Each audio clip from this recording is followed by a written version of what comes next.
So we've come to 93 Feet East on Brick Lane in London to speak to Danny Rampling about his latest collab with Graff.io Arts. Danny is widely credited as one of the founders of the UK rave scene. His night Shoom has been hailed as the original acid house night in the UK. The strong visual language that he chose for Shoom is still very relevant today. So we really wanted to pick his brains and find out just how it all came about. This is a collab between Shoom and Graff.io Arts, exploring art and music.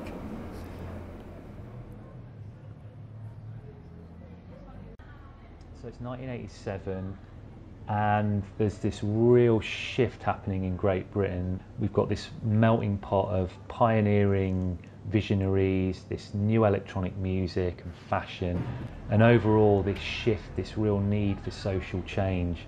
Tell me, Danny, where did the art fit into this? The art came into it very early on. In Ibiza, the artwork is very important and still is today. If you look at all the clubs there, Coup, now known as Privilege, Pasha, Amnesia, the artwork that they were presenting is very, very creative and artistic. And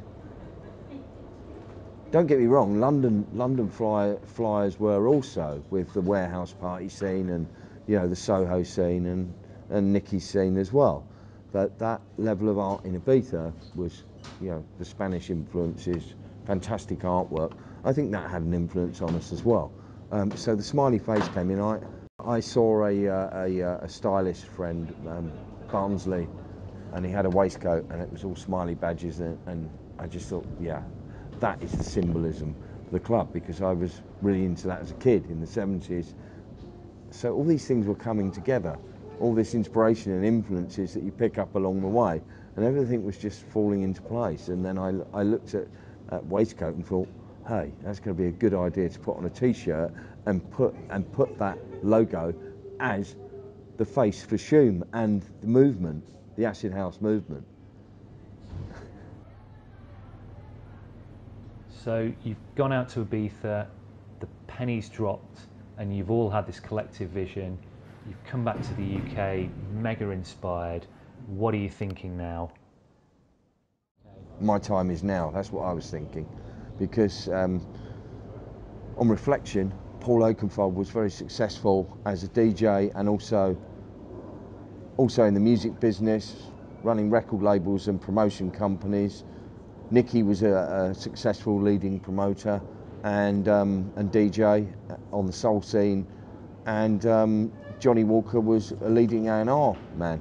I was still trying to break into the industry. I had a radio show on Kiss, so my own direction with it was, I've got the platform now, I've got all of the key ingredients here to make something very special, and that's what I did. I took the name Shoom from the dance on in Amnesia, took influences from the music there, we all did, and we came back and we did our thing separately and in our own way. But I think, getting that break of not getting that break, making that happen. I made it happen, came back and made that happen. And that had a big influence on people, and it spread like wildfire. We were all doing it, but we were doing it individually and separately, and we all had different approaches to it. Was all part of the same thing, but we approached things differently. But I just felt totally thankful and elated that I finally had a club that was my own and a crowd that were receptive of the music and loved the music, and that's it, and that's worth more than any amount of money. Can't buy that. That's something I'd aspired to for many, many, many years, and then when you get that break, it's just something else. And that positive energy was transferred to the audience that came along. It was only 250, 300 people, 300 people at a squeeze, and that was really tight. So my energy and my enthusiasm and all of the direction of the music and the vibe was